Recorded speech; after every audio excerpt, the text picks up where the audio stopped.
Today can be the turning point in your life by making a simple decision. Fundamental questions of navigation. Where am I? Where am I going? And how do I get there from here? I invite the leaders of our planet to ask themselves these three questions before they make any crucial decisions. But if you don't make decisions, you're going to stay right where you are. We are all map makers. We are in a time of transition. If we're going to change, we have to change the direction that we're going. Our planet needs leaders who know where they want to go. When we change the direction we're going, then we want to make sure we're going in the right direction.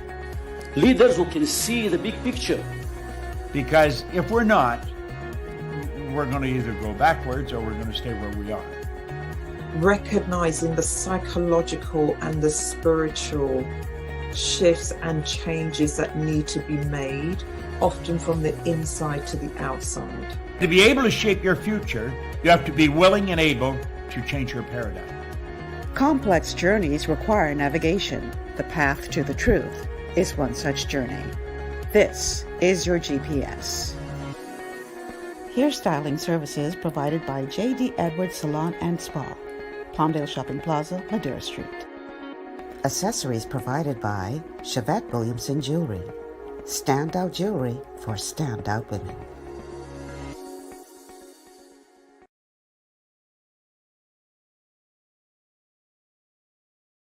I'm Shift on Global 99.5 FM. I am your host, Michelle Malcolm. And as always, it's a pleasure to be in your company today. Thank you so much for tuning in and making us a part of your afternoon. So I'm calling today's show The Way Forward. And we are going to be dealing today with the outcome, per se, of a recently held forum that was held in Panama. You would have heard me talk about it on the show a couple of times. We had Dr. Melida Harris-Barrow on as a guest, and she's the founder behind the 6th Region Global Chamber of Commerce. And that chamber was the host of a major event called the Journey of Reconciliation between Mother Africa and her diaspora that was held just this past month, a few days ago, in Panama. And this forum brought together over 260 delegates, not including those who were already in Panama, from around the world, including the nations of Togo, the Republic of the Democratic of Congo. I'm not sure I said that right. Nigeria, Haiti, Ghana, Ethiopia, USA, Angola, Hawaii. People from all over the world gathered in Panama to be a part of this historic event. And the whole idea was to bring together representatives of the motherland with the children of those who were stolen from the motherland and brought to our side of the world to reconcile, to come together as one, to acknowledge the atrocities of the past, and to look at how we can work together going forward. And that's the title of today's show, The Way Forward. So I'm going to begin, before I bring in my first guest, with a clip of the highlights from that historical event that was held just a few days ago in Panama. Let's go to highlights.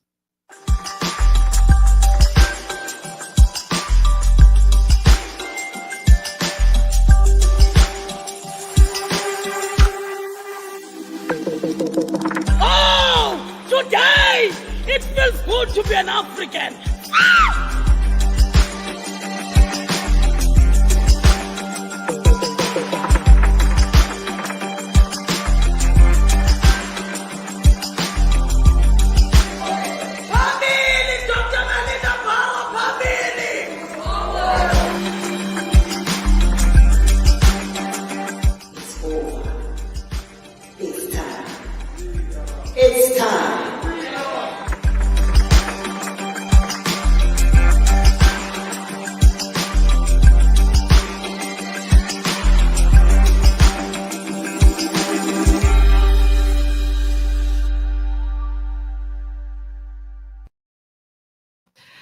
Truly looks like an amazing time was had by all. I only wish that I could have been in Panama for that event. But we're about to introduce you to someone who was in Panama for that event.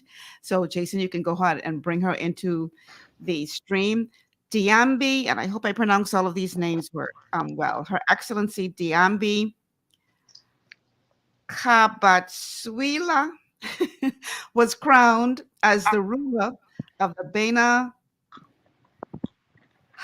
Shiamba people of the Bakwa Indu of Central Kasai region, part of the ancient Luba Empire in the Democratic Republic of Congo.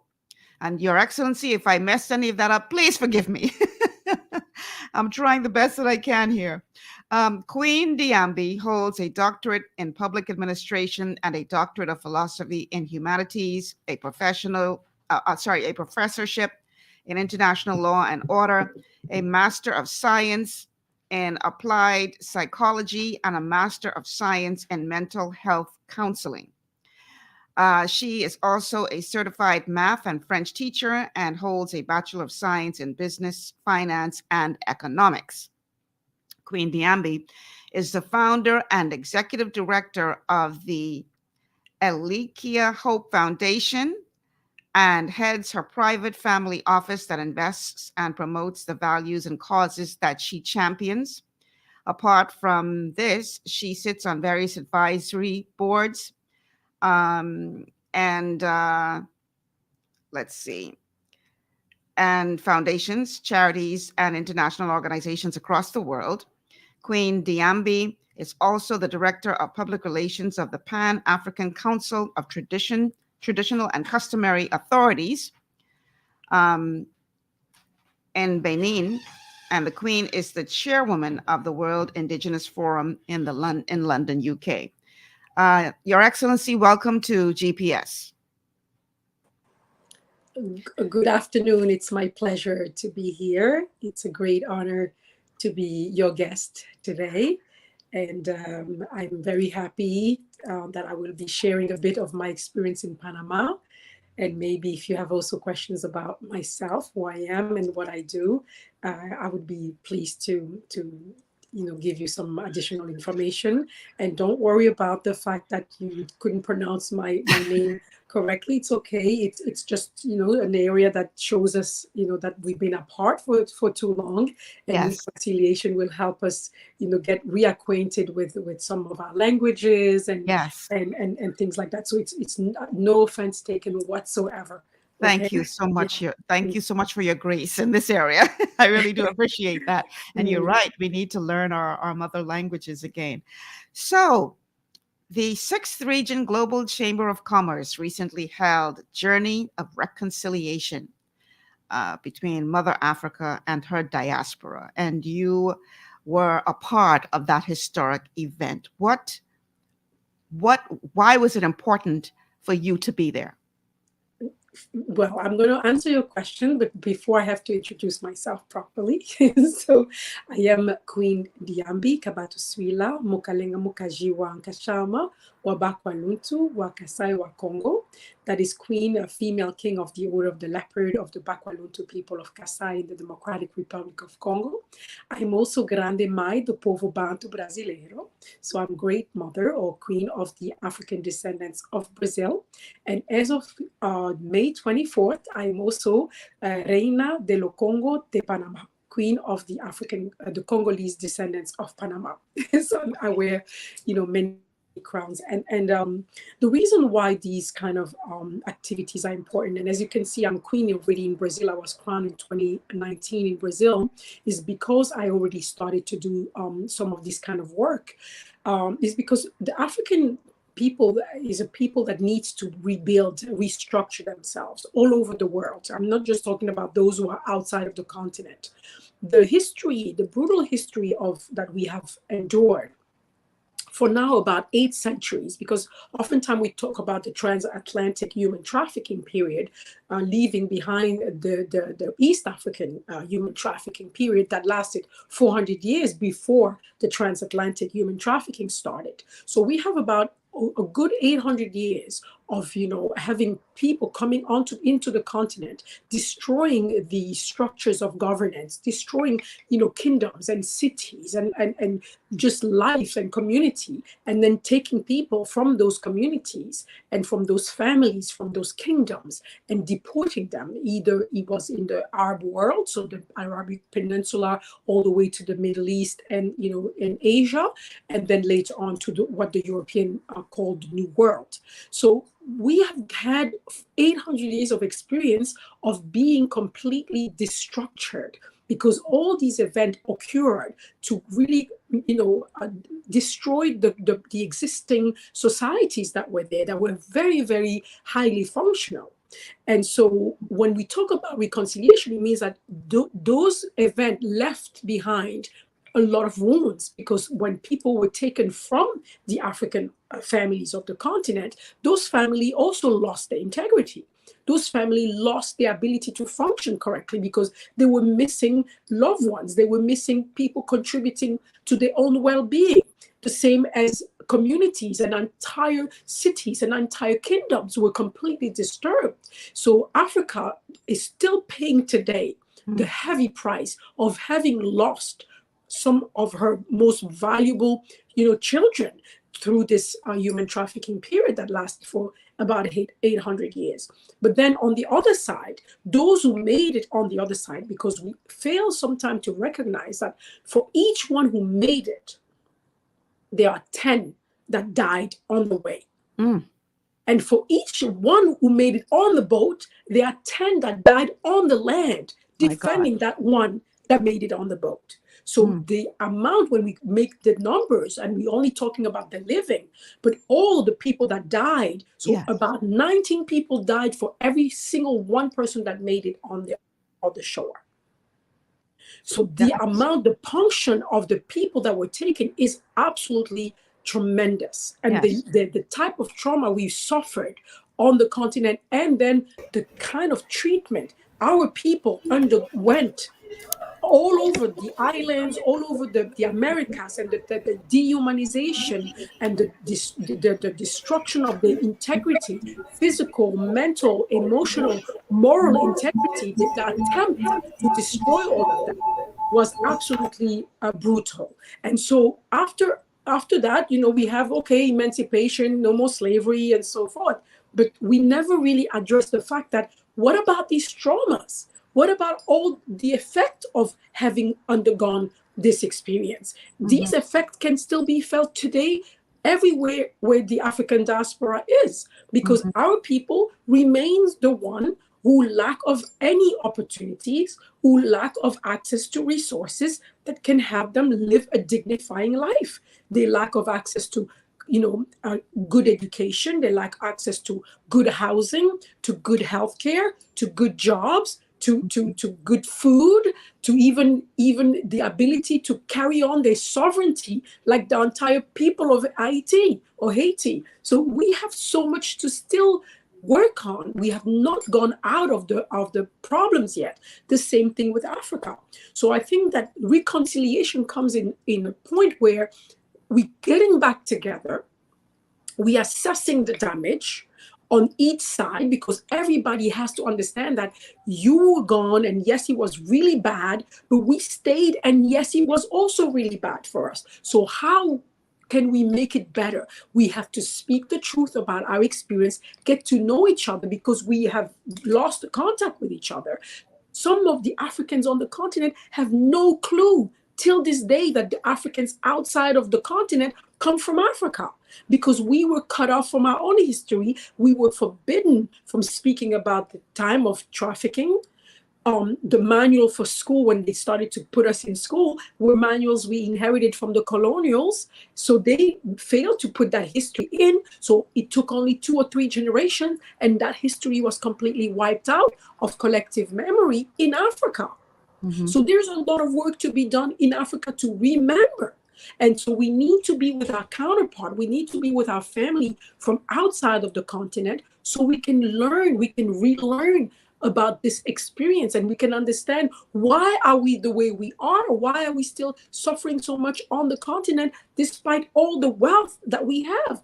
Yes. What were the structured destroyed, and then what were the structures put in place to continue exploiting our people? So all of this starts when the family has to come together, and we can exchange this information to make each other better aware of what is it that we really have in front of us, because the journey to recovery is still long. The journey to regaining our independence and sovereignty, it's still long, but we can do it better when we complete each other and when we can start the healing process. Because any of this cannot happen unless we start healing our inner selves first. Yes. And that's why this journey was so important. Very, very powerful indeed. We also have us joining us today, Ambassador Erika Bennett. And because I did such a dismal job at introducing Queen Diambi, Ambassador, I'm going to allow you to introduce yourself to our audience, please. Good afternoon, and it truly is a very good afternoon, and I am so honored to see our queen, and that's what we call her, our queen, because she represents all of us in the diaspora. And thank you so much for having me. I am Ambassador Erika Bennett, and I'm head of mission for the Diaspora Africa Forum. We're based in Accra, Ghana. Basically, our role is to support the Africa Union in encouraging diaspora participation in the development of Africa. There's two types of diasporas. My group, taken from slavery, and I think that the Queen just did a wonderful job in terms of talking about some of the challenges that we have in and out of Africa. The Queen's group is considered the continental group. These are the people who know where they're from and they migrate to the US or the Caribbean or outside of Africa for greener pastures or just basically to study. So these are the two types of diasporians, African diasporians, that we want to attract. And of course, I really must say congratulations to Dr. Barrows, who did an incredible job in Panama. We had the honor of being there with her, and we actually launched the sixth region flag. In Africa, for those of you who don't know, there's 5 regions in Africa: North, South, East, West, and Central. And the heads of states, again, understand to move Africa forward, they've got to include the diaspora. So now they say that we are those in the diaspora, and it's over 200 million of us all over the world. Now it says that we are the 6th region of Africa. And so, what our organization, what our mission did was we commissioned Professor Otto to actually design a flag for us. And the flag is just a symbolic flag. And what it says is that we now are truly engaged in Africa. We have our own flag. We're in the process of doing an anthem. And so people like Dr. Barrows and the Queen, these are people that we're honored to be involved with, because one of the things, as I said, we are engaging that 200 million diasporians outside of Africa. Mm-hmm. So I'll just kind of close on that. I just wanted to take a few moments and to congratulate very much Dr. Barrows on what she did and the time and the energy and the challenges that she had to go through. This is the kind of Pan-Africanist that we really want to see and be involved in Africa. The 6th region flag and the 6th region Chamber of Commerce, we're actually going to be partnering and doing our work together. And of course, the Queen is certainly going to be part of that partnership as well. So I want to say thank you. I want to say thank you for doing this show, because it's so important to be able to create a channel that we can talk and we can share. So I want to say thank you to you, and you're beautiful, and we look forward to engaging you continually. Thank you so much. And thank you for being here as well. Now we have one more guest I'd like to bring into the stream. And again, I do apologize ahead of time if I don't pronounce the name right. But Dr. Farah Delance, Lino, I suppose, or Lino. Um, and Dr. Farah is the president of the Farah Delance Foundation and the Worldwide Women's Empowerment Coalition. Now, Dr. Farah, you have your camera off. I don't know if that is intentional, but go ahead and say hello to our guests so we can at least hear you. There you go. As pretty as she is, why is she trying to hide herself? Hello. Welcome to Be You see my hat? I love it. I love it. I love Hello, it. guys. How you doing? I'm Welcome to the telling you, show. I'm all African. You see? Yes, thank you so very much. I'm happy to be here with you guys. It is a pleasure when I see not only women putting themselves together to work, but also like countries and continent. I'm happy to be a part of this show to talk not only about Dr. Bauer, of what she did. Maybe sometimes things happen, you don't know why. We got connected last year.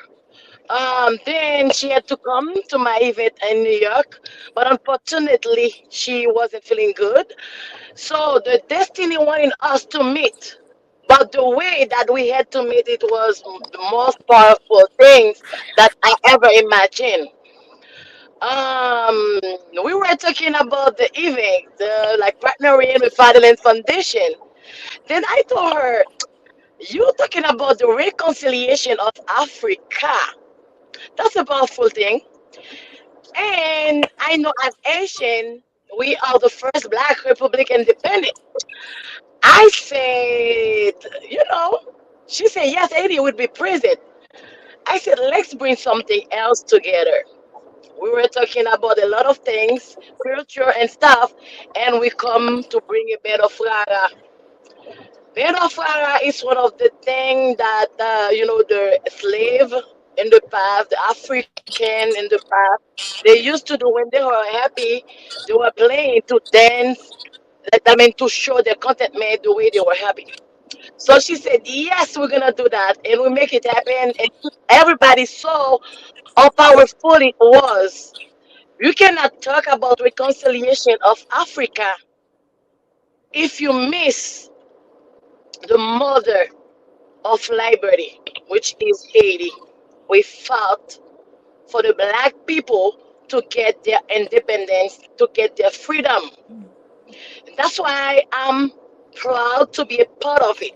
It's true that Haiti is in America, but we are African because every single thing we do, even sleeping, we sleep like African people.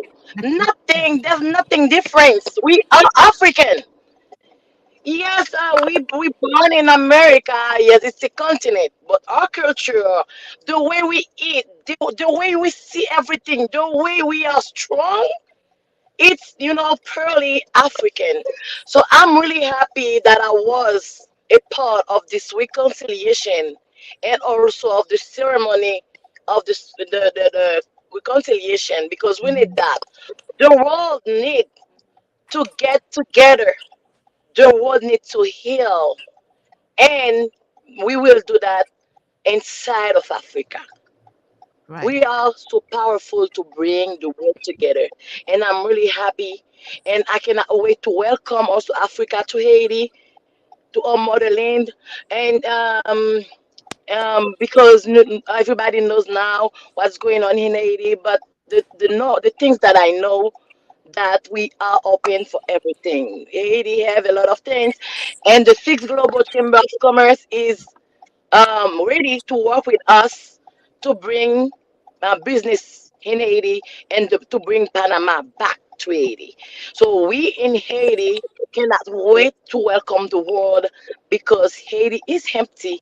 So we are ready to welcome everybody. That's why I cannot wait, guys, to see you in Haiti, and I'm happy to be a part of the six region Global Chamber of Commerce to work with. And I forgot to introduce myself. My name is Fraudulence, Leonard, president of Fraudulence Foundation in New York and the Worldwide Women's Empowerment Coalition. I always have a symposium in New York, and maybe in the future I will be happy to talk about this. But for now, let's talk about Dr. Malida and the sixth region Global Chamber of Commerce and what they're doing. Yeah. They are doing a very amazing job, We're having, and we are, Dr. Farrell, we're having a bit of a hard time understanding what you're saying. I think it's your internet connection. So let's hope, hopefully you'll move into a better area that we can understand you better. And then we'll bring you back into the conversation. You don't hear? We can hear you, but okay, no problem. It's like it's garbled a bit, so we're having a hard time understanding you. Okay, but we're going to take a quick commercial break. When we come back, we're going to talk about the forum itself, and what took place at the forum that really helps to provide hope for the way forward as it relates to the motherland and her children in the diaspora working together for a better future. So we will be back after these words from our sponsors. Stay with us. You are listening to GPS.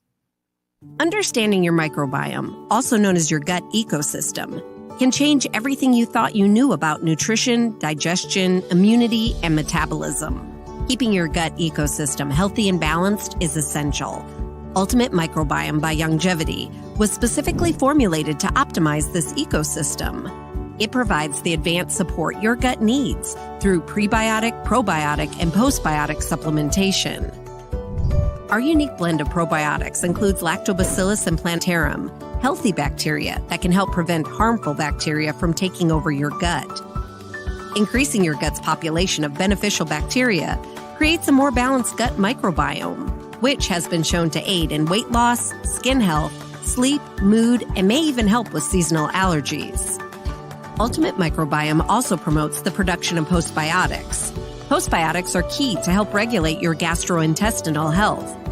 To enhance digestion, Digizyme Multi-Enzyme Complex, a blend of 5 specific enzymes, has been added to Ultimate Microbiome. It can help break down food so your body can better absorb nutrients. Plus, we've added our proprietary I-26 Hyperimmune Egg Powder to aid in the elimination of disease-causing gut bacteria and help your body balance its immune response. Ultimate Microbiome, the scientific, proprietary, and holistic approach to gut health that helps optimize your body's entire gut ecosystem. To learn more, contact your Longevity associate. Welcome to Sunshine Auto, the hardest place on the planet for a rim fix and tires. We are your auto superstore for rims, Lexani, Azaras, Trueform, Western, Lux, Fuel, Tracklight, Tough, Rough Racing, Velocity, Mud, All-Terrain, and low-profile tires. Cars, homes, and commercial window tinting. At Sunshine Auto, we put God first and customer is king. Glasses love. To stay healthy, it's crucial to make sure you get the nutrition you need every day. But it's difficult to get all your recommended vitamins and minerals from food alone. Even in the United States, 94% of people are deficient in at least one nutrient. Beyond Tangy Tangerine 2.0 by Longevity is a simple, convenient, and affordable way to help your body get the essential nutrients it needs. It's an advanced plant-driven multivitamin mineral complex that contains certified organic whole foods, trace minerals, and antioxidants. BTT 2.0 supports your body's natural defense system with a proprietary blend of energy-boosting and body-loving nutrients, plus prebiotics, probiotics, amino acids, and enzymes that support digestion. With an unusually high ORAC score of 8,000, you get even more antioxidants to help combat free radicals that can cause damage to your cells. But to get the most benefit and value from any multivitamin, your body must be able to break down the nutrients so you can fully absorb them.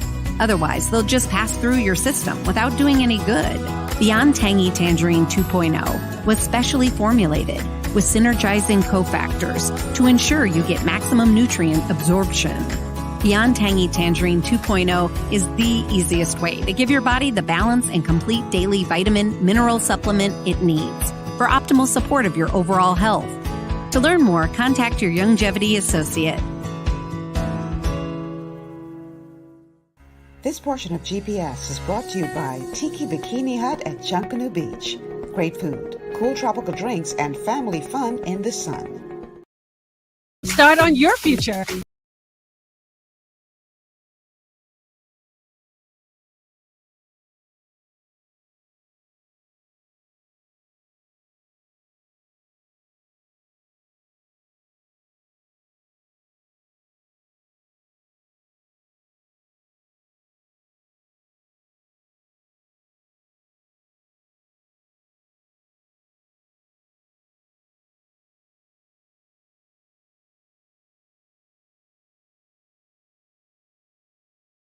Welcome back to GPS, Global Paradigm Shift on Global 99.5 FM. Michelle Malcolm in your company.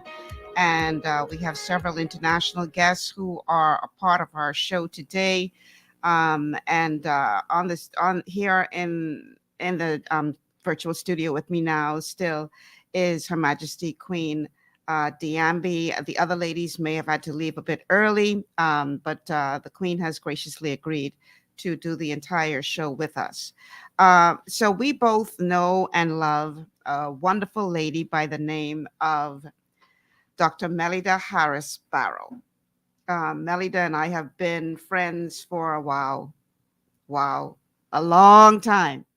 And when she decided to embark on this journey, she gave me a call and she said, Michelle, I have something that I need to do, and I have 10 women that I want to stand with me and to pray with me and help me to see this through, and you're one of my 10. And I was like, oh wow, I was so honored by that because I have such a high regard and respect for her. But this is something that she has been wanting to do, that has been in her heart for a very long time. And she believes that she really was born for such a time as this. Here is a look at what Melida had to say during the conference about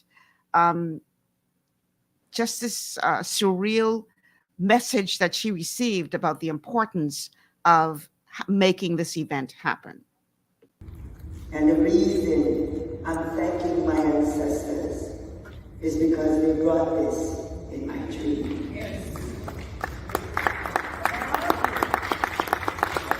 I want to thank also my husband. He's seeing it. Okay, let's try that one more time.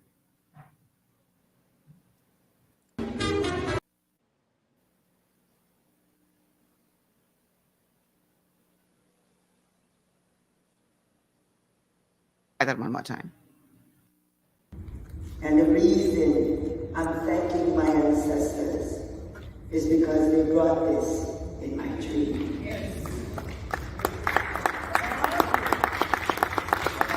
I want to thank also my husband. He's not here. He died last year, but he believed in my dream. He believed in me. I'm sorry. I know you're seeing this because we are in a spiritual world that many of us don't know. My ancestors wake me up before every single day, 2 in the morning, 1 in the morning, to the point one came to me and said, Dr. Barrow, what are you doing? What are you doing, Dr. Barrow?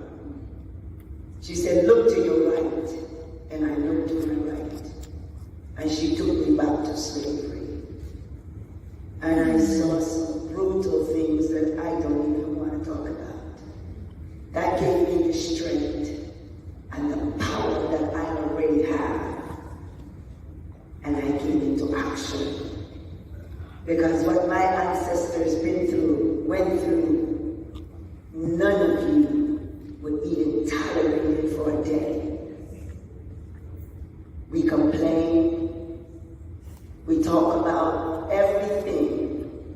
our oppressors need to do for us.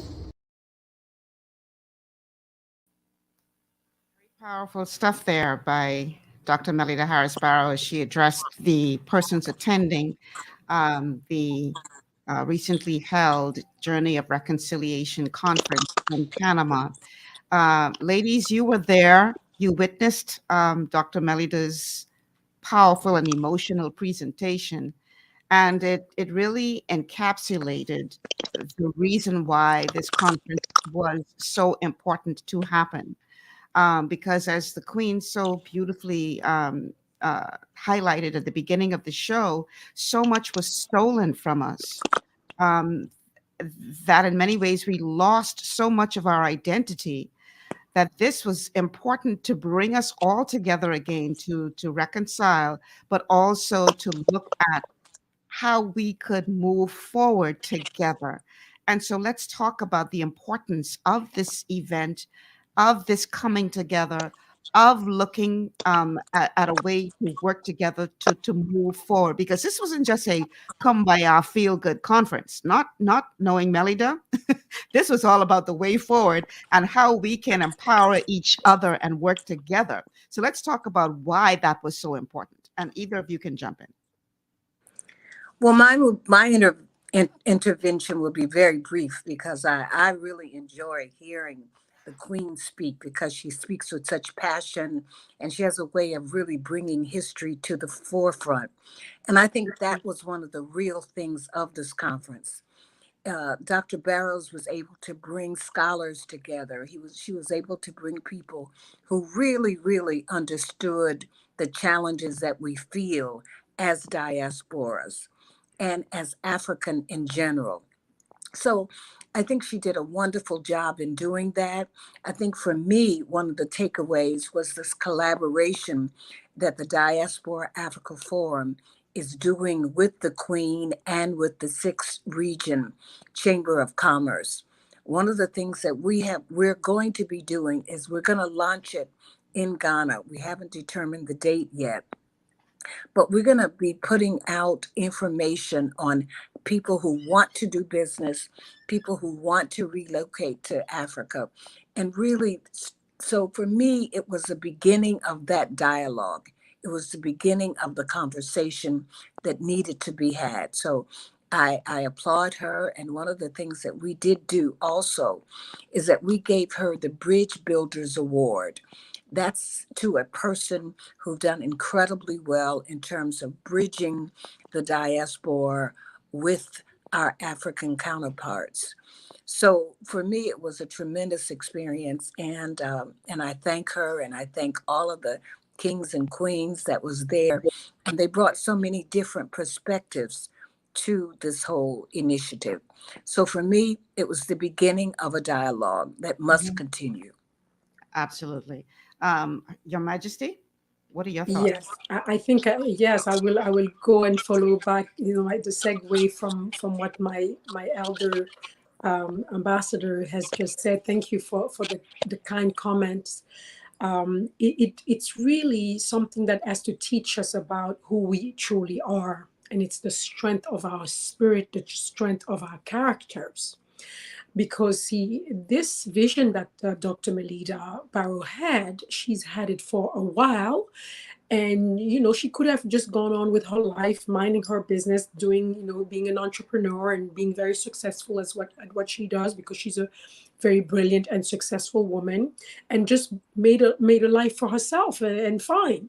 The thing is, when you are obedient to the spirit that is in you, and this is really a characteristic of our African spirituality, it's really that we are, a spirit having a human experience. And when you are in tune with that connection, you are compelled to act, despite the fact that things will be tough and things will, be challenging. And this is what she did with this preparing for this event and creating this platform with the 6th Region Chamber of Commerce, Global Chamber of Commerce, and with this undertaking about this building, this bridge between the African in the diaspora and the Africans on the continent. So she was compelled by spirit, and she talks about her ancestors and to see when you hear the ancestors within you, because ancestors are not phantoms floating around. Ancestors are us. Ancestors is us in tune, in agreement, and in understanding of the heritage that we are built off. And when we do that, and we are compelled to move, and we are obedient, and we do move, things of that nature kind of manifest, meaning the power that we have manifest. And this event was an example of once we get back in touch with our true nature, once we accept to hear the inner voice that we have that is powerful, and we accept to put things in place to move and to manifest these things, the power that we have is indeed manifested, like it was in this undertaking of this building this platform that is the reconciliation journey. So many people are doing the job of reconciliation, Dr. Bennett being one of them, and I can cite you at least 100 people doing a good job, including myself, going in Brazil, going in all these countries and meeting with the local communities, and it's okay. But eventually someone will have to create a vehicle that's going to be a vehicle that's going to drive all the people to come together, because reconciliation is also going to lead to consolidation. And I think this is one of the reasons why I supported Dr. Barrow, because the vision is not just to say, okay, we're going to do something with Panama and we're going to just, reconcile. She's had many journeys to Africa, and she could have done just a bilateral, reconciliation, Panama and the rest. But the way she conceived the vehicle was to make sure that we can use the platform, as, the ambassador just spoke, and create bridges. And this is really fundamental to bring consolidation, because reconciliation is the healing process, is the meeting again, is to getting to know each other. And what's primordial about that is that not only we African people of the continent, we have to look at you, the African of the diaspora, as us. You are us. Yes, you speak different languages. Yes, you may, live different lifestyles. Yes, you may look a bit different because of you being mixed with so many different people. Yes, you may have different habits and cultures have been modified, but you are still daughters of Africa. You are all the expressions of Africa that made herself, renewed in everywhere you are. So we have to recognize that.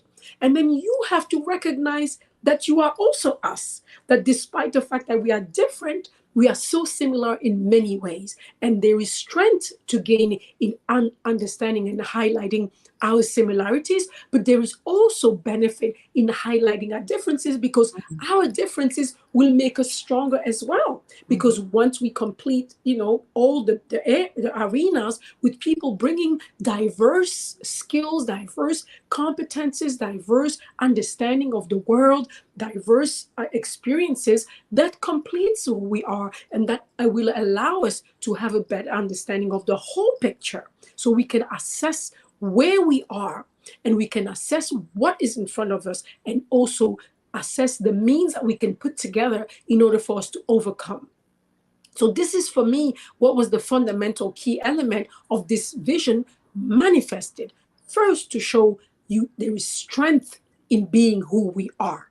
There is strength in listening to our spirit, to our ancestors. So those are not hokey pokey or hokey pokey things or whatever spooky stuff that they blamed African from having spooky, spirituality and the voodoo and all this mischievous spirituality.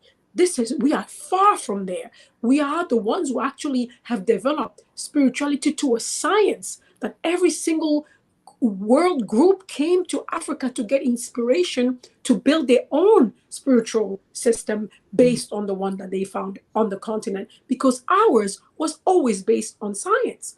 But when we understand how it works, when we understand that we have that inner voice, that is the voice of the divine in us, we can then put things in action. And all the things that may look like obstacles in front of us today will be our victory grounds tomorrow. Because to put this event, if you have had Dr. Melida already on the show to explain to you the type of adversity and the type of challenges she had to go through for her to even manifest this event and to still have been able to pull it through and succeed in creating something so beautiful.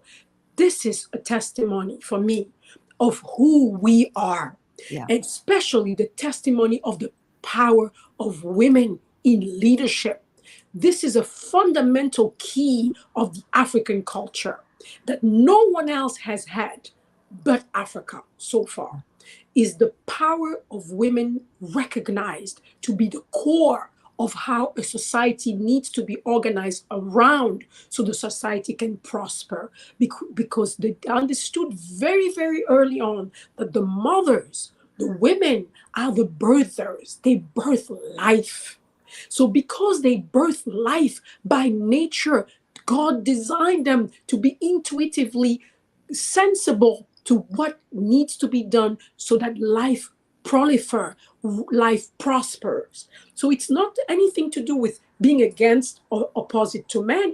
To the contrary, is a wonderful opportunity for complementarity, but also understanding what is the assets men brings to the picture so we can restructure the way we govern ourselves, the way we govern our families, the way we govern our communities, and the way we can govern a kingdom. So the power that women can bring into the space of healing, the space of reconciliation, is amazing. Because see, women are not built to be only bilateral or binary. Women are built to be fractal, because out of a woman comes out so many different forms of life, including human life, but everything else around the women, because they are created by nature. So the women have a capacity to speak the truth, but yet again, to assemble, to open a space to bring people in and not push people out, because there is no opposition going on here. It's all about inclusivity. And so this process that we did, every single step, the way she designed the program with her team was to really segue slowly to the point where indeed we have an event that will open the channel for reconciliation and for peace and for healing. So she introduced many amazing scholars, many amazing people from all over the world coming together, speaking on the field of specialty, and also opening up opportunity for interaction to create. So making opportunities to do business together, making opportunities to go visit each other, making opportunities for future project of reconciliation in other parts of the world, not just in Panama. So many things were also leading to solutions. So it was not just a kumbaya where we spoke nicely and we prayed and we chanted and we danced, although those are very key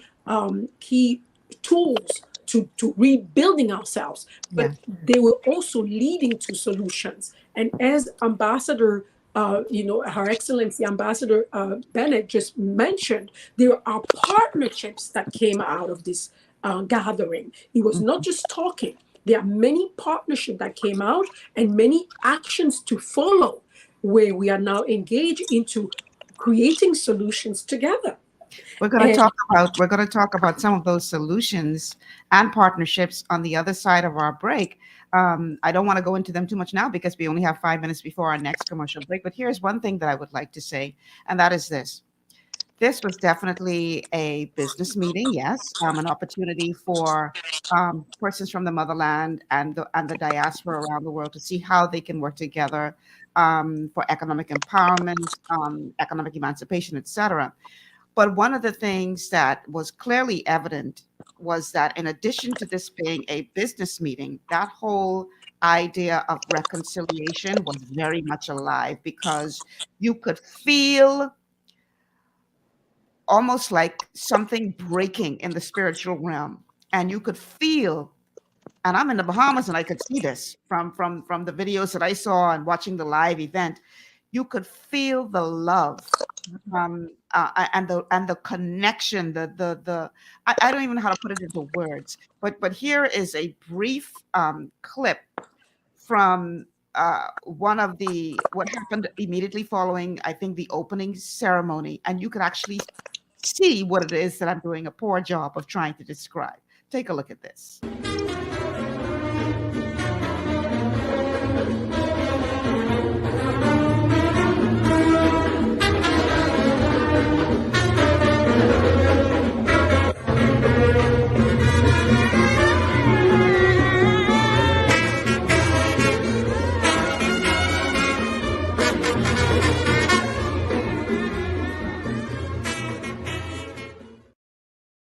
The benefit of our radio audience, what you saw there was just people from all over the world, Africa, the Americas, just embracing each other with love. And it was just a special moment.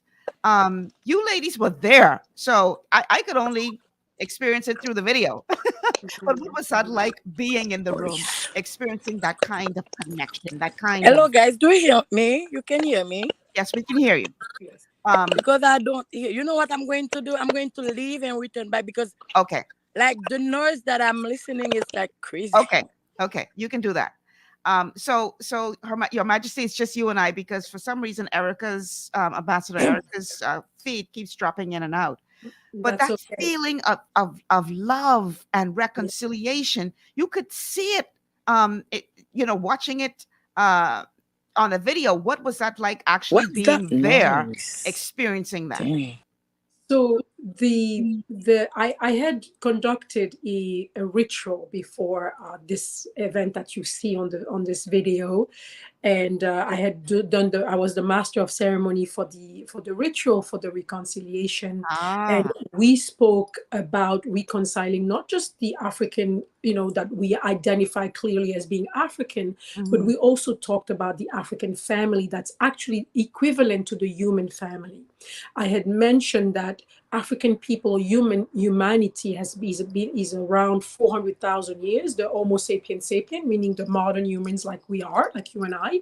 We are about 400,000 years, and we have spent 330,000 years on the continent of Africa alone.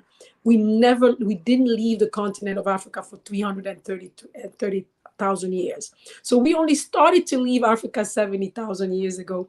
And then the next wave, we start to leave again 40,000 years ago, which means that if I made it in a simple form, if humanity is 100 years old, she only left Africa when she was 82 years old.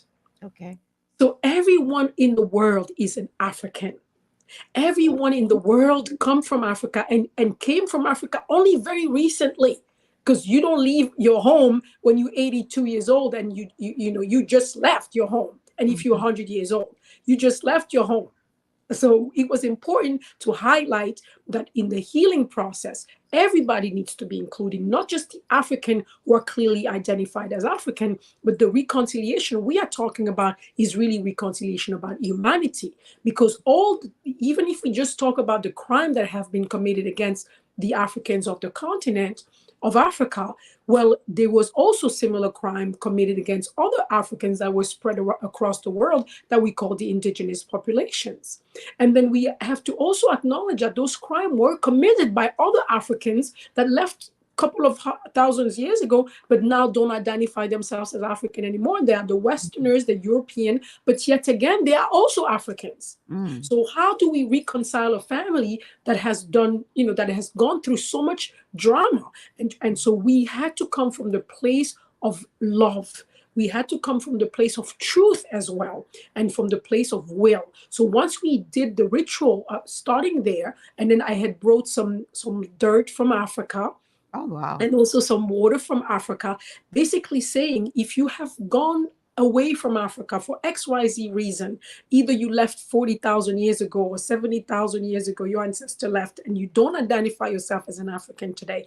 However, you are one, because if you're from the human species, then you are an African, or you were the ones deported from Africa, forcefully taken from the land and deported and subject to the abject treatment of what the slavery system was, Mhm. then, some of you may one day go back to Africa. Some of you may have already gone back to Africa, but many of you may never go back in the sense that touching the ground. So I brought you Africa so you can touch Africa in your hands. No wonder that was such a powerful moment. You It could was actually see it. extremely powerful.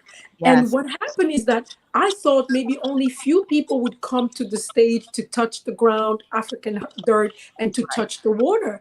And guess what? Everybody came. Not only people who are recent, descendant of Africans who are now considered the diaspora, but the entire humanity came through that stage to Wow. touch Africa's ground and reconnect with our mother. Because as a human, it's our mother. So the healing, that's why you see that everybody was on that stage. Everybody went through it. And then the music from Haiti, from Haiti, was just a consolidator of saying, it's the human family rejoicing together. And it was absolutely an amazing moment. Dr. Farah is back on the broadcast. Hopefully your internet is going to behave itself and we'll be able to hear you well, and we can definitely see you. Yeah, that was a very powerful moment. And you could tell just watching the video, you could see, like I said, almost like there was a breaking in the spirit realm. There were tears. Crying and, yeah, and not just tears from the African, the one identified African descendant, but from every single humanity. Europeans were crying, indigenous people from the Americas were crying, but it was a cry of almost like a cry of relief. Like, okay, we can now have a safe space for our healing, because the healing, as I was mentioning, yes, we have people on one hand that have transgenerational trauma because they went through so much abuse. Yes. But on the other hand, I say you also have the ones who have transgenerational guilt.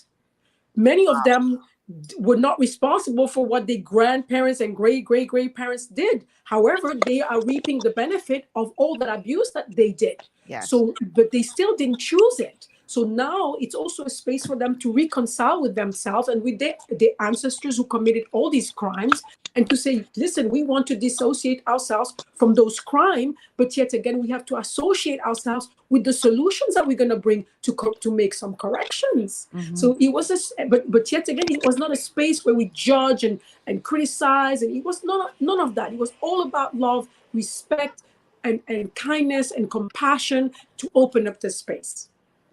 Amazing. Okay, we have to take a quick commercial break. On the other side of this break, we're going to talk about the business aspect of the meeting because, Melida ain't just going to have you all there and she ain't talking business. So, so we're going to talk about the business side of the meeting on the other side of the break. Stay with us. This is GPS, and we'll be back after these words from our sponsors. Understanding your microbiome, also known as your gut ecosystem, can change everything you thought you knew about nutrition, digestion, immunity, and metabolism. Keeping your gut ecosystem healthy and balanced is essential. Ultimate Microbiome by Longevity was specifically formulated to optimize this ecosystem. It provides the advanced support your gut needs through prebiotic, probiotic, and postbiotic supplementation. Our unique blend of probiotics includes Lactobacillus and Plantarum, healthy bacteria that can help prevent harmful bacteria from taking over your gut. Increasing your gut's population of beneficial bacteria creates a more balanced gut microbiome, which has been shown to aid in weight loss, skin health, sleep, mood, and may even help with seasonal allergies. Ultimate Microbiome also promotes the production of postbiotics. Postbiotics are key to help regulate your gastrointestinal health. To enhance digestion, Digizyme Multi-Enzyme Complex, a blend of 5 specific enzymes, has been added to Ultimate Microbiome. It can help break down food so your body can better absorb nutrients. Plus, we've added our proprietary I-26 Hyperimmune Egg Powder to aid in the elimination of disease-causing gut bacteria and help your body balance its immune response. Ultimate Microbiome, the scientific, proprietary, and holistic approach to gut health that helps optimize your body's entire gut ecosystem. To learn more, contact your Longevity associate. Welcome to Sunshine Auto, the hardest place on the planet for a web are your auto superstore for rims, Lexani, Azaras, Trueform, Western, Lux, Fuel, Tracklight, Tough, Rough Racing, Velocity, Mud, All-Terrain, and low-profile tires, cars, homes, and commercial window tinting. At Sunshine Auto, we put God first and customer is king. To stay healthy, it's crucial to make sure you get the nutrition you need every day. But it's difficult to get all your recommended vitamins and minerals from food alone. Even in the United States, 94% of people are deficient in at least one nutrient. Beyond Tangy Tangerine 2.0 by Longevity is a simple, convenient, and affordable way to help your body get the essential nutrients it needs. It's an advanced plant-driven multivitamin mineral complex that contains certified organic whole foods, trace minerals, and antioxidants. BTT 2.0 supports your body's natural defense system with a proprietary blend of energy-boosting and body-loving nutrients, plus prebiotics, probiotics, amino acids, and enzymes that support digestion. With an unusually high ORAC score of 8,000, you get even more antioxidants to help combat free radicals that can cause damage to your cells. But to get the most benefit and value from any multivitamin, your body must be able to break down the nutrients so you can fully absorb them. Otherwise, they'll just pass through your system without doing any good. Beyond Tangy Tangerine 2.0 was specially formulated with synergizing cofactors to ensure you get maximum nutrient absorption. Beyond Tangy Tangerine 2.0 is the easiest way to give your body the balance and complete daily vitamin mineral supplement it needs for optimal support of your overall health. To learn more, contact your Longevity associate. This portion of GPS is brought to you by Tiki Bikini Hut at Junkanoo Beach. Great food, cool tropical drinks, and family fun in the sun.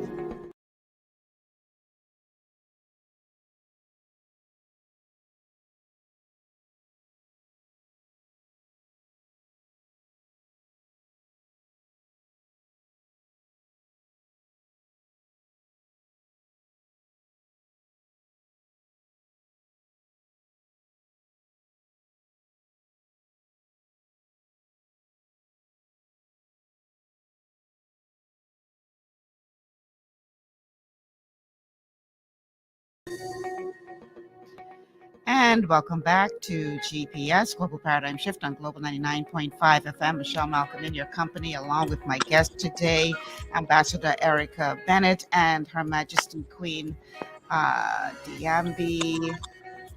I just gonna say Queen Diambi. That's okay, Your Majesty? Yes, it's perfect. Yes. I don't want to butcher your name any further. That's all right. We are Diambi's talking just about the recently held Journey of Reconciliation, Mother Africa and her Diaspora conference that was held in Panama just a few days ago, spearheaded by the 6th Region Global Chamber of Commerce, which is chaired by my dear friend, Dr. Melida Harris Barrow. And a major part of that conference was creating business opportunities. In fact, there was a meeting held, the Africa-Panama business meeting, to establish cooperation and an agreement during the conference. And this business meeting, again, was to establish cooperation in the journey of the reconciliation of Mother Africa. It resulted in the signing of a memorandum of understanding, an MOU, to clearly identify the roles between the 6th Region Global Chamber of Commerce and others, and the responsibilities of each party as they relate to consulting, administrative, technical support for the development of a free trade. So let's talk about the importance of the business side of this meeting and what it will mean for the way forward. Okay, I'd like to come in on this because if that's okay with you, I'd like to come in on this piece of it. Okay. And then I must say, too, I only have a few more minutes and then I'm going to have to get off the line. Mm-hmm. But two things happened. And I think that she did a very, very good job. The Queen did in terms of talking about the importance of this particular session. But there's 2 points I want to make. One of the things that came out very clearly is the importance of collaborating, you see, and the importance of not competing. you see, one of the things that really came out was how, the various diaspora organizations feel sometimes that they have to compete with each other. But we're talking about completion versus competing. So I really wanted to make that point. And again, what Dr. Barrows did was tangible. At this point, at 72 years old, I don't come to talk shops anymore. I want to see action. I want to see something happen. And that's what she did. And I'm really looking forward to engaging the Sixth Region Chamber in terms of setting up some businesses. Those that want to do business, they can go to the chamber. The chamber will lead them in any of the countries. One of the things with our mission is that we have access to all the 55 African countries. So it's not just Ghana. If people are interested in doing in the other countries, we're open to supporting them in doing that as well.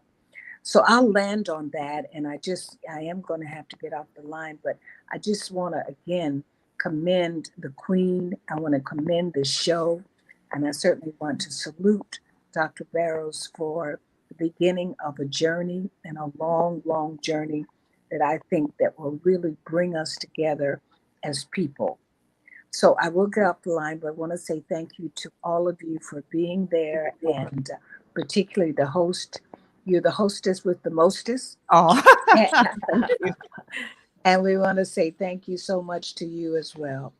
So good evening to all of you, and thank you for having me. Thank you. I appreciate Thank you, very much. Dr. Thank you so much, Ambassador. So we have Dr. Farah. I don't know. I think your internet connection may be a little spotty, but let's see if we can get you back into this conversation. We're talking about the powerful business connections that were made as a result of the conference. What are your thoughts on the business side of the conference and how it can impact particularly those members of the diaspora in Haiti?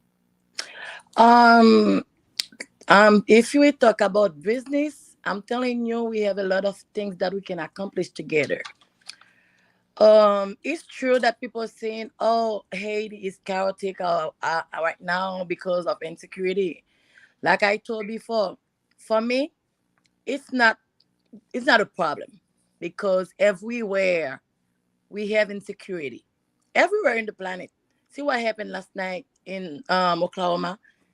Somebody just shot a lot of people in the hospital. Last week in a school, see how many kids that died.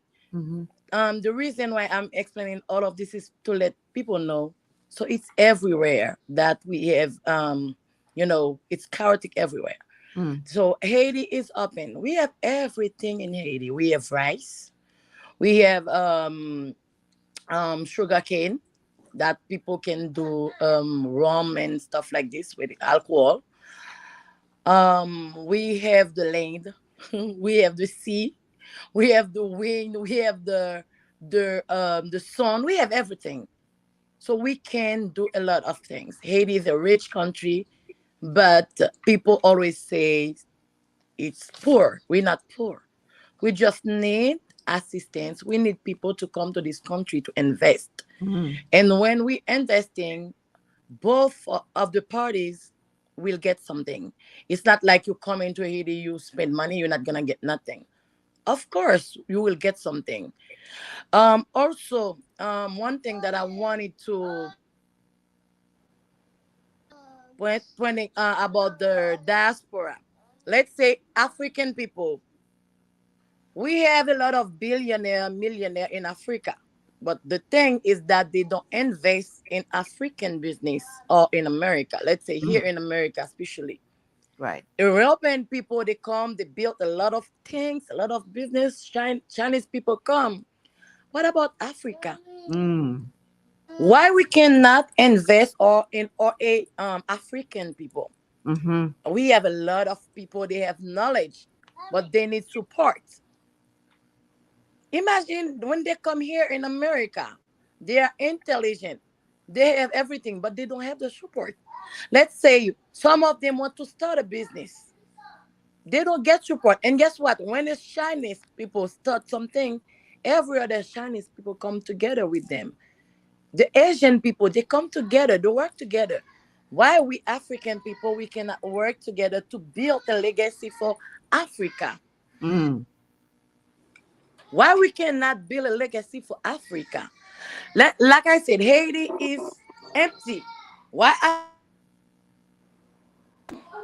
and invest to Haiti? Why is that? Very powerful. Very powerful. I'm going to bring. Why we cannot put ourselves together? Yeah. I mean, to build the African community. So that's what we have to do. Mhm. Not only thinking about, the wrong side, we have to think about the good side, the positive side, what we can do together, what we can build together. Mhm. So let's investing in each other. It's for humanity. Because Very they keep powerful. saying that African people are poor with this, with that, is because we don't put ourselves together. Mm. So it's the time that Africa come together and work together to Yes. build the nation. Your Majesty, how do you to respond to that? to put the world together. Yes. Agreed. We have the power to do that. Your Majesty. Let's do that. Let's build our countries. Let's build Haiti. Let's build the world. Let's build Africa. Okay. Your Majesty, how do you respond to that? I cannot wait for Panama to I don't know if Dr. Haiti, Farah because can hear us. before, when Panama used to come to Haiti, Uh-huh. they used to get, I mean, for both countries, they used to help each other. So now it's very chaotic. Someone have to leave Haiti if they get a visa of Panama to travel to Dominican Republic, and even if they have their visas, if they are Asian, but it's a lot of things about racist, Dominican racism. So why do we have to do that while we have, the sea also? People can travel from Haiti to Panama. I think it's 1 or 2 hours. Why we have to travel to Dominican Republic and then coming to Panama? Right. Okay. So let's let Her Majesty jump in here to respond to some of what. I don't think Dr. Farah can hear us because she's still talking, but we've muted her microphone. Go ahead, Your Majesty. She has a very powerful point, and that point is that we need the Caribbean back. Yes, that the point is that we as a people need to learn how to work together. She has a very powerful point. You go in some countries and you see the Asians working together, you see the Caucasians working together, but yet for some reason, when it comes to we, the descendants of Africa, we have not yet learned that we can pool our resources together to build and help to economically empower each other. Why do you think that is? Well, this is what the reconciliation journey is to address.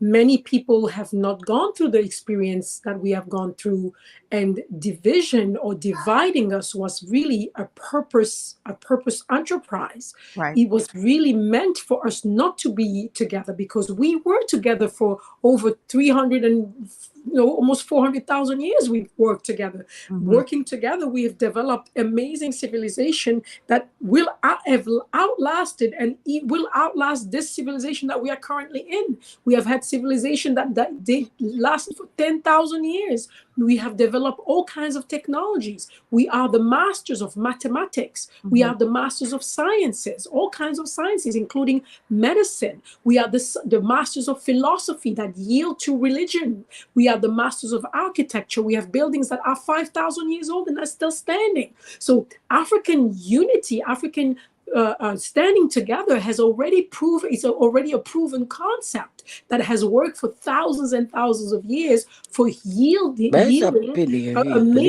amazing outcomes. And this is exactly why when people wanted to exploit Africans and exploit Africans' resources, they knew from the very beginning that the way to go about destroying Africa was to destroy the solidarity among Africans. So when they created even the countries that we know now, which are now the map of Africa, that is not created by African people, by the way. It's a map that was created originated in Europe in 1885, where they designed and structured Africa in a way where they created all these countries. They just didn't divide Africa, they divided Africans. Right. And they did the same thing that was part of a strategy. That's what we call social engineering. So the fact that Africans, cannot get together so easily, it's part of that social engineering program where it was not good. It wasn't paying off to have Africans together. Yeah. So a lot of the practices were put in place to discourage African for doing so. When we speak only of Tulsa, the massacre, the Tulsa massacre, and when they destroyed an entire African blossoming and flourishing community of African Americans who were working fine together. But they always systematically went after those Africans that would put themselves together. The same effort we put to destroy Haiti. Haiti was fine. Haiti fought because they were together. The Africans of Haiti consolidated each other and built a force to be reckoned with and destroyed the colonial powers and created the first, African state that came out of the experience of enslavement of our people. So that showed the world, watch it. When Africans come together, there is nothing that can match them. So therefore, excessive amount were deployed, excessive energy and gray matter were deployed to make sure that they come up with social engineering policies to destroy social engineering and economic policies to destroy the ability for African people to stand together. So Haiti is a prime example and should be studied by every single African on the planet, how they went about to make sure that they destabilize that country by putting the whole country in a jug and strangling the country's resource out of the country.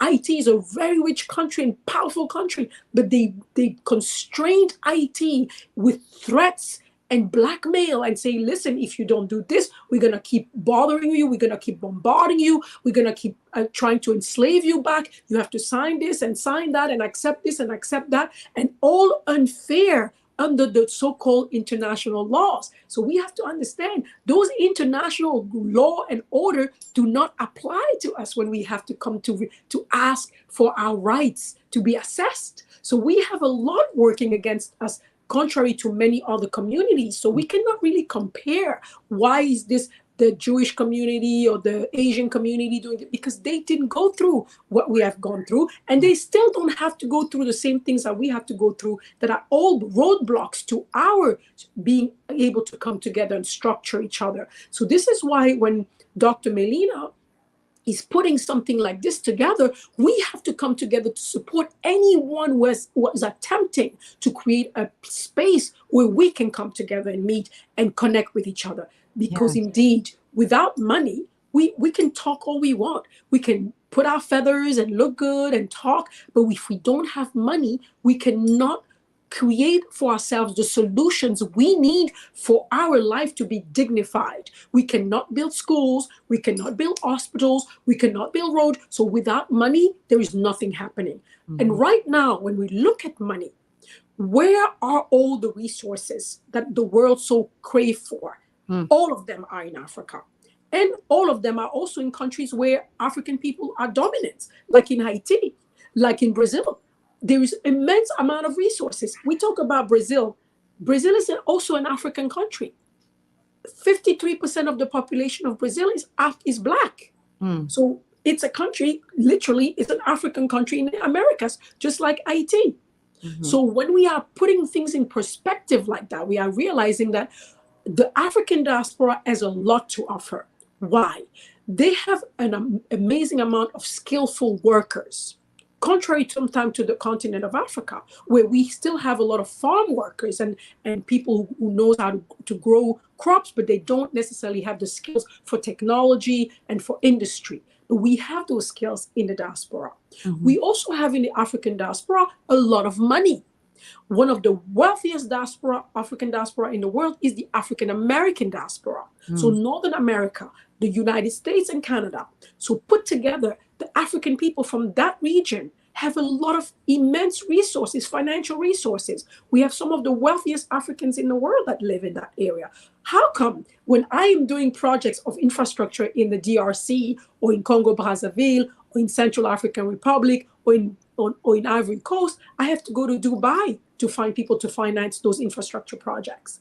But yet, if they finance the infrastructure project, they will be owning some of them, as opposed to our own brothers who have the money to finance that project and own equity in those projects. So the problem is the lack of being aware of each other, the lack of the resources we have collectively, and the lack of ability to foresee solutions for our own problems, and always thinking somebody else will do it. Somebody else will do it. Well, they do it, but the price we pay is immense. So just like Dr. Faha is saying, we have to make sure we understand that we need to come together. There is no way out of this. Even with IT, there is no way out of IT's problem if the African community of the world doesn't come behind IT to say enough.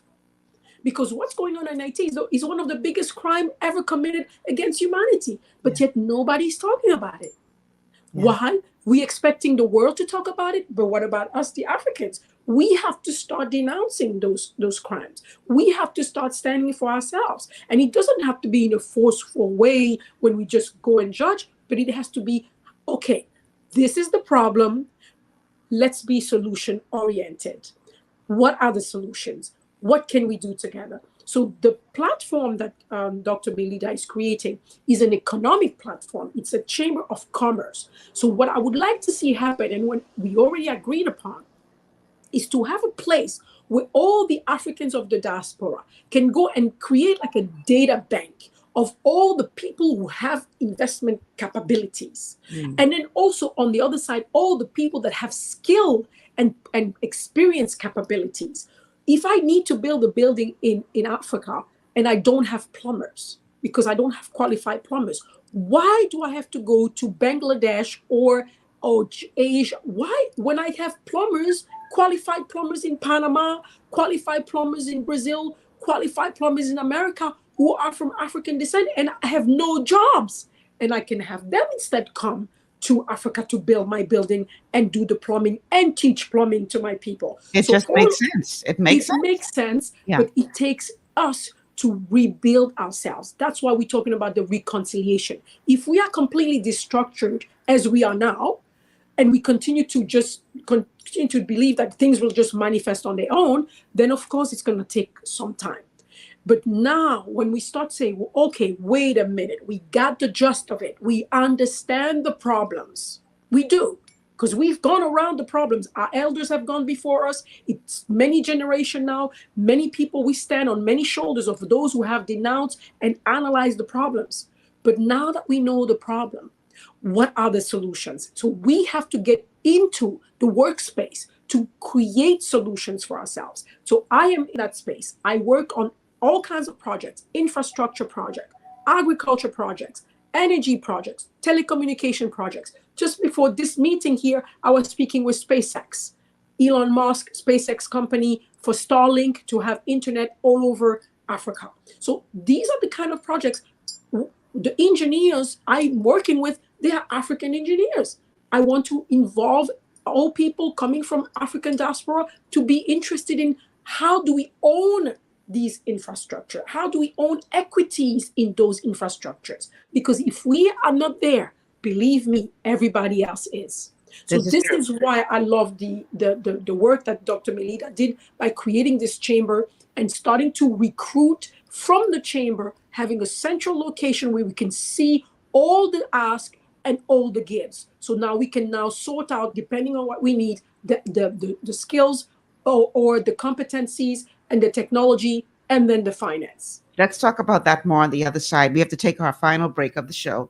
But we definitely have to talk now about the way forward in terms of what we need to do step by step to do exactly what you described just now. How do we, and I'm sure this is what was among the things that was discussed at the conference, the steps that need to be taken now, now that this memorandum of understanding has been signed, to connect the skills of the diaspora, the knowledge of the diaspora, with the natural resources and the availability to funds in the motherland, so that we can all, at the end of the day, live better, freer lives. We'll talk about that and more on the other side of the break. Stay with us.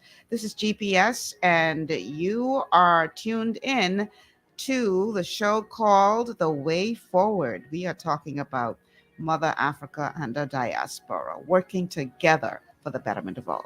We'll be back after these words from our sponsors.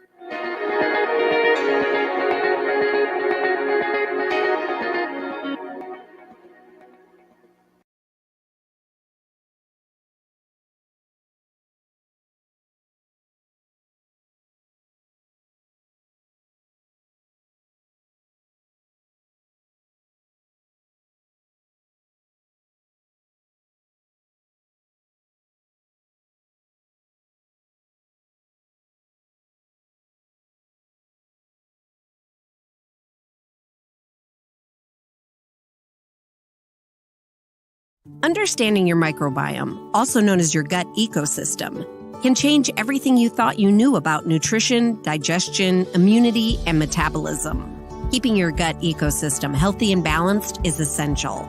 Ultimate Microbiome by Longevity was specifically formulated to optimize this ecosystem.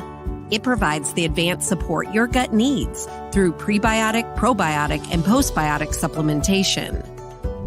Our unique blend of probiotics includes Lactobacillus and Plantarum, healthy bacteria that can help prevent harmful bacteria from taking over your gut.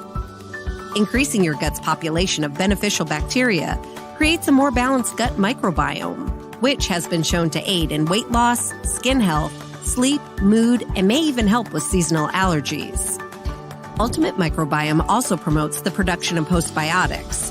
Postbiotics are key to help regulate your gastrointestinal health. To enhance digestion, Digizyme Multi-Enzyme Complex, a blend of 5 specific enzymes, has been added to Ultimate Microbiome. It can help break down food so your body can better absorb nutrients. Plus, we've added our proprietary I-26 Hyperimmune Egg Powder to aid in the elimination of disease-causing gut bacteria and help your body balance its immune response. Ultimate Microbiome, the scientific, proprietary, and holistic approach to gut health that helps optimize your body's entire gut ecosystem. To learn more, contact your Longevity associate. Welcome to Sunshine Auto, the hardest place on the planet for a rims, paints, and tires. We are your auto superstore for rims, Lexani, Azaras, Trueform, Western, Lux, Fuel, Tracklight, Tough, Rough Racing, Velocity, Mud, All-Terrain, and low-profile tires. Cars, homes, and commercial window tinting. At Sunshine Auto, we put God first and customer is king. Blessed love. To stay healthy, it's crucial to make sure you get the nutrition you need every day. But it's difficult to get all your recommended vitamins and minerals from food alone. Even in the United States, 94% of people are deficient in at least one nutrient. Beyond Tangy Tangerine 2.0 by Longevity is a simple, convenient, and affordable way to help your body get the essential nutrients it needs. It's an advanced plant-driven multivitamin mineral complex that contains certified organic whole foods, trace minerals, and antioxidants. BTT 2.0 supports your body's natural defense system with a proprietary blend of energy-boosting and body-loving nutrients, plus prebiotics, probiotics, amino acids, and enzymes that support digestion. With an unusually high ORAC score of 8,000, you get even more antioxidants to help combat free radicals that can cause damage to your cells. But to get the most benefit and value from any multivitamin, your body must be able to break down the nutrients so you can fully absorb them. Otherwise, they'll just pass through your system without doing any good. Beyond Tangy Tangerine 2.0 was specially formulated with synergizing cofactors to ensure you get maximum nutrient absorption. Beyond Tangy Tangerine 2.0 is the easiest way to give your body the balance and complete daily vitamin mineral supplement it needs for optimal support of your overall health. To learn more, contact your Longevity associate.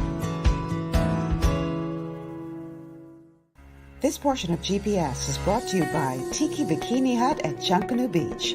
Great food, cool tropical drinks, and family fun in the sun.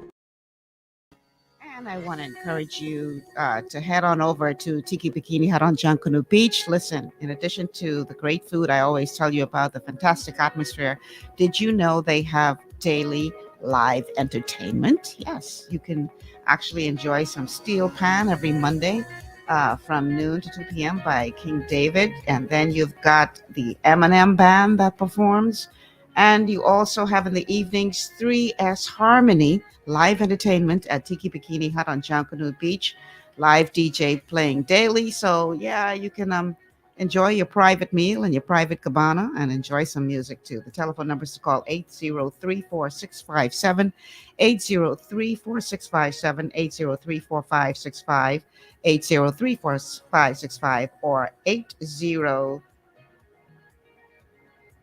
I believe, 0213, 801-0213. Tiki Bikini Hut. Let them know that Michelle Malcolm told you to check them out. So we are here today talking about the recently held conference called The Journey of Reconciliation of Mother Africa and Her Diaspora. And the Mother Africa and its Diaspora Reconciliation meeting made it possible to bring together kings, queens, and tribal chiefs of the Afro world through the vision of Dr. Melida Harris Barrow, chairman of the Global Chamber of Commerce, 6th Region, and along with the cooperation of Krishna Camarena, surgeon, who is the director of Senadap, National Secretary for the Development of African Panamanos, and the collaboration of Samuel Samuels in the Office of the Mayor of Panama, as well as other state institutions, representatives of the national and international diplomacy, and entrepreneurship. It was a very powerful meeting, as you would have heard. Here now is another clip with some highlights from the forum.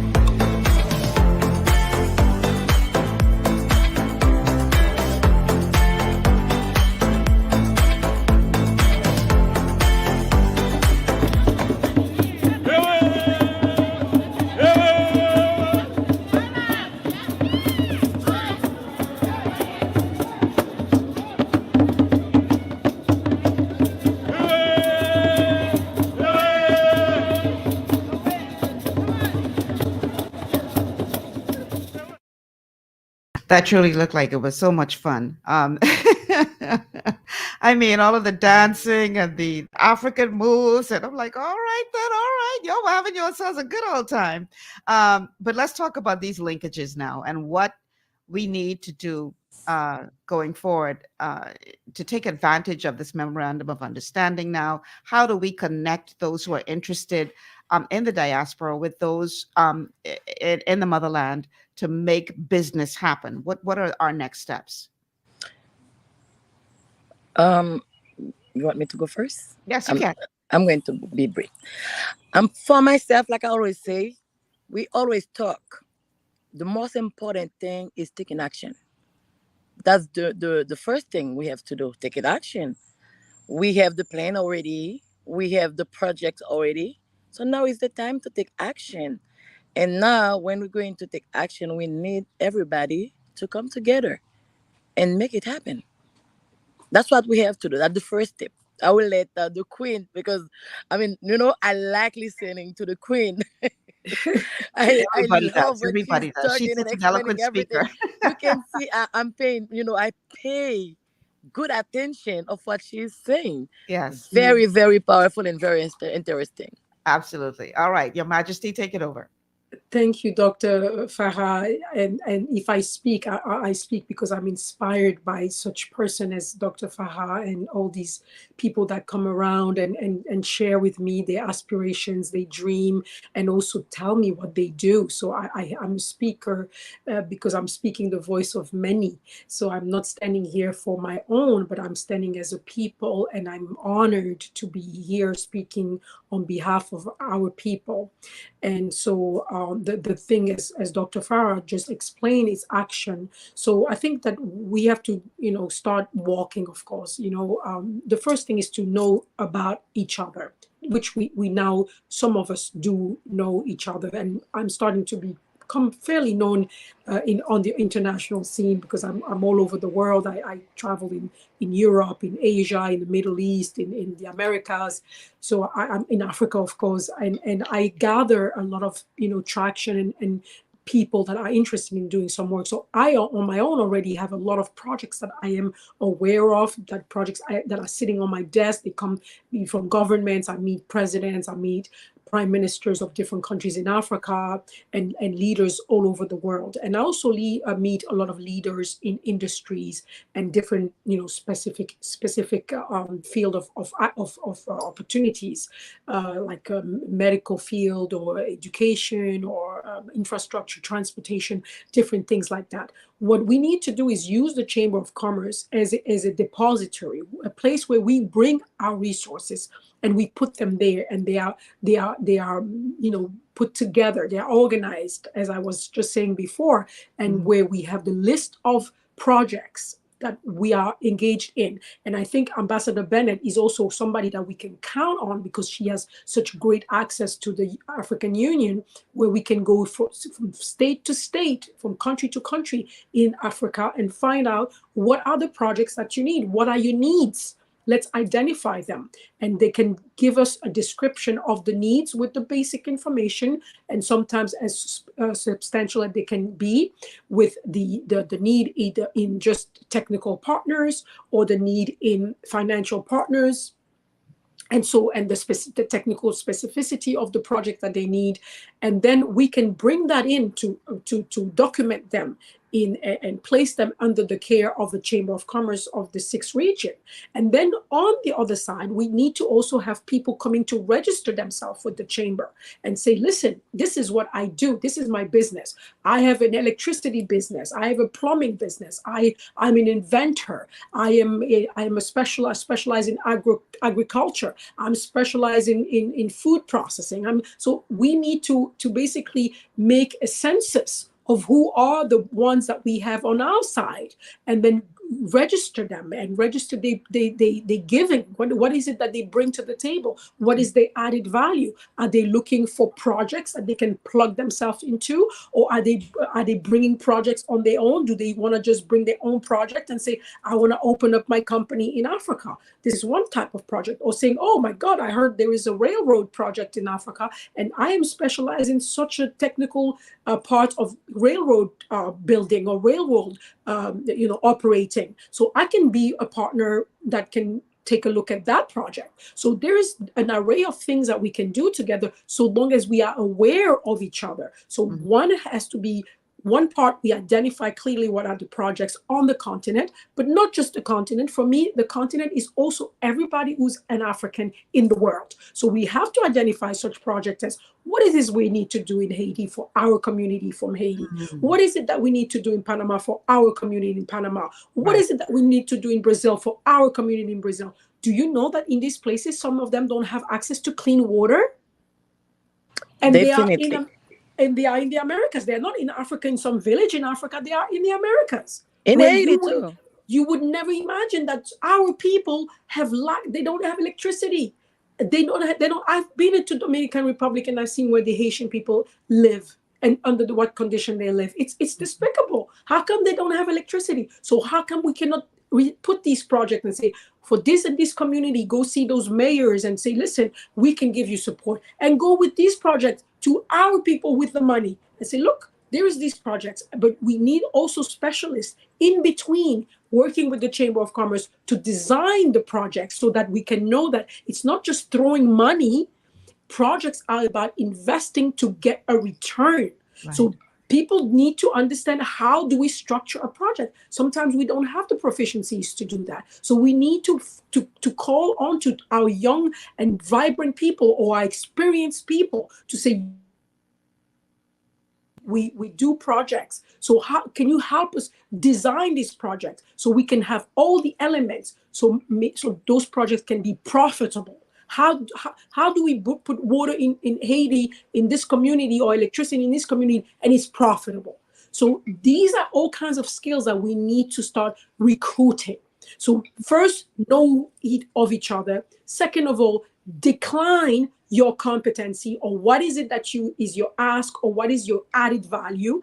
And once we do that, then we can do the matchmaking, and we can have people in the middle who can help structure these projects, so we can also get access to funding, because there's a bunch of money floating out there in the international instances, grants and all kinds of monies. We don't even know how to tap into that, because we don't have people who are proficient to help us structure our projects in a way that when we present them, they are presented and they get the okay for the financing. So there is a lot of things to be done, but everything we do, we have to start somewhere. And I believe that where Dr. Melida has started is a good start, and we just have to continue supporting such initiatives.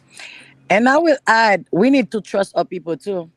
Most of the time, we have the people with knowledge, but we don't trust them because they are like Black people like us.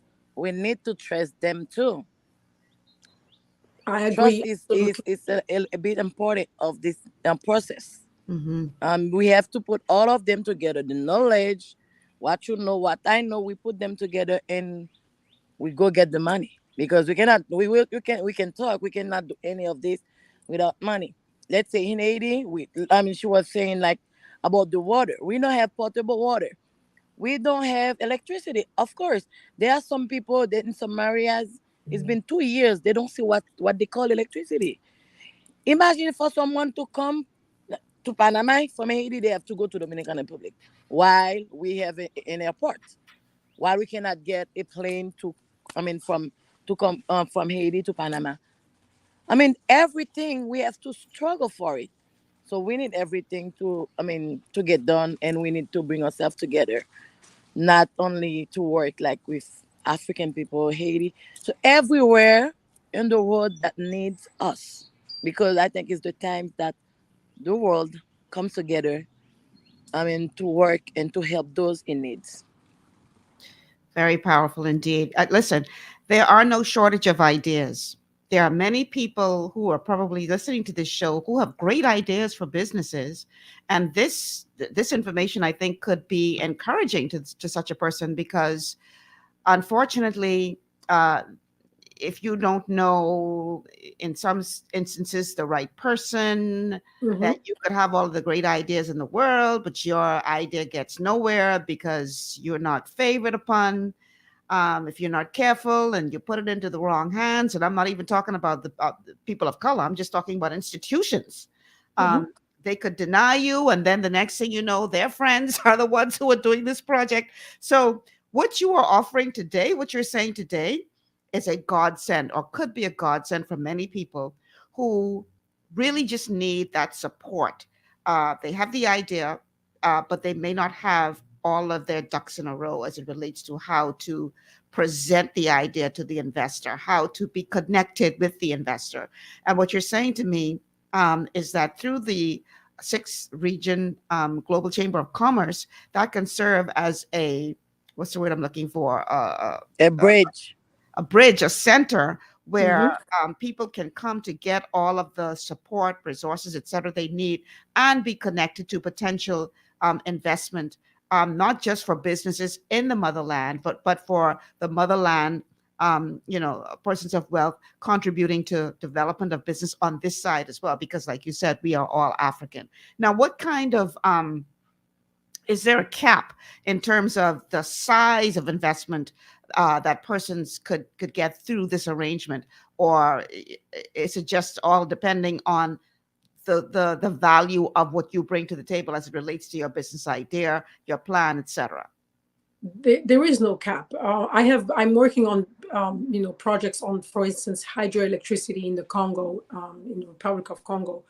that are projects that are for billions of dollars. So Wow. there is no cap. You can start, small businesses, or you can do big business. There are mining projects that are yield 12 billion per year. Wow. They are, so there is no cap. The thing is, we have to mobilize and to start seeing value where there is value. I have a bunch of people from this a bunch of African descendants who have money. They may be making millions and millions with contracts that they have in sports or in entertainment industry or in other industries that are less known. But many, just if we look at all the people in entertainment and sport that are making so much money, what is it that they do with their money? There are opportunities in Africa to do major mining projects or major infrastructure projects that will be yielding for them and their families and for generations to come, massive incomes and also ownership of those infrastructures. Right. But instead of having them come in, I have instead people from like billionaires from India that are taking the risk, and they say, oh, wow, this is a great opportunity to own a railroad in Africa. It's a great opportunity. You know what? I will come in, put in the initial 10 million or 15 or $50 million when we could actually do it ourselves. But Right. so it's the lack of knowledge is what is losing us. So it's time African stand and decide that they want to acquire the knowledge that will help them get out of the hole in which they were placed. But being placed in a hole is one thing, but choosing to stay in it is another. And we are the ones who are now on the shoulders of our forefathers and ancestors that fought mighty fights. Look at the example of IT. I keep bringing back IT because IT has so many lessons to teach us. And yet, we have to continue the push to get out of the hole. It's not over yet. It's not because we can dress like everybody, go drink in any fountain or use any bathroom and go into a restaurant and be served that we have acquired our sovereignty. Those are, illusion of freedoms, but they are not freedom. Freedom is when you can economic freedom. Yeah. Exactly. Freedom is when you are capable of holding your own future in your hand and deciding for yourself how you want to project yourself in the future and what you can guarantee your children and the next generations to come. Not a futile freedom of being able to buy all the expensive goods and look fine because you can wear the stuff that everybody can wear. But yet again, you cannot guarantee that tomorrow your son will not be walking in the street and be shot in the back just because he's black. So that's the freedom we want. We want the freedom to be respected, to be stand-up individuals in the world, and to continue the legacy of our forefathers that for 400 years, they built the human civilization. 400 years of their contribution made it so that we are here today. Oh, this is powerful. I'm so happy that you were able to make this show today, Your Majesty. Thank you for having me. And I'm hoping that, our audience listening to the show and watching the show start to think beyond the obvious.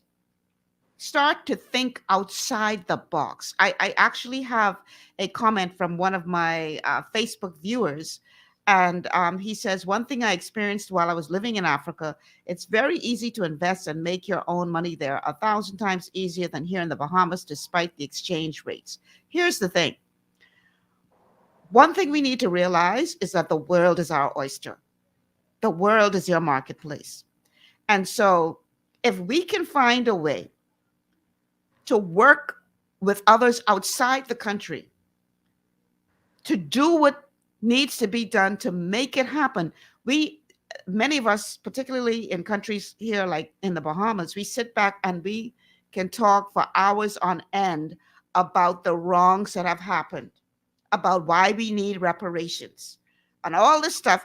And meanwhile, we're not using that energy to create, to look at how we can create despite what the wrongs were of the past.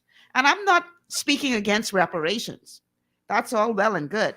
But while we're sitting up waiting for reparations, we need to start thinking outside the box, being creative and working together to see how we can move together to establish economic emancipation for all of the people of the diaspora and, a continued advancement of the people in the motherland. And the only way to do that is to work together. Because, Your Majesty, you are absolutely correct. It is by design that Africa was separated. It is by design that Haiti is in the position that it is in today. That didn't just happen by chance. That was by design. And if the Europeans would have it their way, and if the Western world would have it their way, they would keep their foot on the neck of Africa. They would. But don't forget, we had Haiti pay for this freedom. Exactly. We paid a lot of money for that. Exactly. Because they know the power. If the people of Africa would come together, they know the power. And so they are doing everything within their power to try to convince Africa that y'all poor. And no. We are not. But we have to, like Bob Marley said, emancipate ourselves from mental slavery. Yes. Because until we free our minds, we will always be enslaved. So the first thing to do is to free your mind and realize that you can do better and that we can collectively all achieve in economic See, emancipation. what have power? Like 2 days ago, I put this one on my Facebook page. This what you just said about the music of Bob Marley. I put it like 2 days ago on my page. I'm telling you. We only have a couple of minutes left. That's amazing. So I'm going to give each of you, 1 minute to give us your final thoughts. And I'm going to leave the Queen to close it out because, she got it like that. I know. So Dr. Farah, like I said, guys, it was a pleasure for me to participate at the 6th Region Global Chamber of Commerce Festival. I was speechless when I get there, the way that we were welcome. Because, like I said, Haiti, we always in the middle, in the center of everything. Because not only we are Africa, we are African, but we are a powerful nation too. So it was my pleasure to participate at this event and also to bring a band of Farah. This band of Farah that I bought before, they were saying that it was a diabolic thing. So that's the thing that we're doing, like, emancipate ourselves. So Yes. what they say, I don't believe it. So let me see by myself if it is diabolic. But we saw it was a powerful thing. So we were happy, and I was happy to be there in behalf of Haiti. And I'm ready to work with you guys because when women put themselves together with men, of course, we can do a lot of things. So that's what we're doing now. Working together for a better tomorrow. Thank you, Dr. Thank you, Farah. Michelle, for having me. Thank you, my queen. I learned a lot from you today. I'm telling you, I will keep listening to you that I can learn and have more knowledge about our Black community. Thank you, madam. Thank you. Queen Diambi, let's give you the final word. Well, again, also thank you, Michelle, Malcolm, for having me here. And I thank Dr. Melita for making this opportunity to create this event. I want to really encourage every African person in the world, including those who are not clearly identifying themselves as African, to really learn about what it is to be a human being, to really learn about what is the legacy of our ancestors on the continent and how they had influenced the drive of civilization and how they created very peaceful and harmonious development and economic and social development around, the continent of Africa and elsewhere in the world, because we are the civilization builders, and we can indeed infuse civilization again with good things so we can bring balance. Because when we make an assessment of what's going on today, my young daughter, Dr. Farah, was mentioning the Oklahoma shooting just now, and then another one before, and I keep mentioning about the rate of suicide of young people in the Western world, and I'm saying that this is clearly signaling that there is something wrong about the way civilization is going. That's becoming a non-civilization. It's becoming a non-civilization where you create weapons that can destroy this planet 50,000 times. So already when we get there, many of the people of the world have to realize that we have to come together and change the paradigm, and the one who can infuse the paradigm with the most balance is the people that have done it before consistently and have the proof of concept of their ability to build civilization, and that is the Africans. Thank you I so could much. listen to you talk all day, but my time is gone. Thank you so much. So, That's, I was and just we will saying. be in touch. I will definitely have Melly to connect us because I'd love to talk Yes. to you more. For those Thank of you you. listening to the show to want to know how to get access to this, go to Facebook, look up 6th Region Global Chamber of Commerce. 6th Region Global Chamber of Commerce. You'll find all of the information there. Melida, if you're listening, we love you, appreciate you. Thank you for helping us pull this Much love. today. Bye, I'm everyone. Michelle Malcolm. Blessing. That's my time, y'all. I'm not going to see y'all tomorrow because tomorrow's a holiday. So I'm going to be enjoying my time off. I'll see you guys next week after the long holiday weekend. Have a safe one. Enjoy yourself. Take care.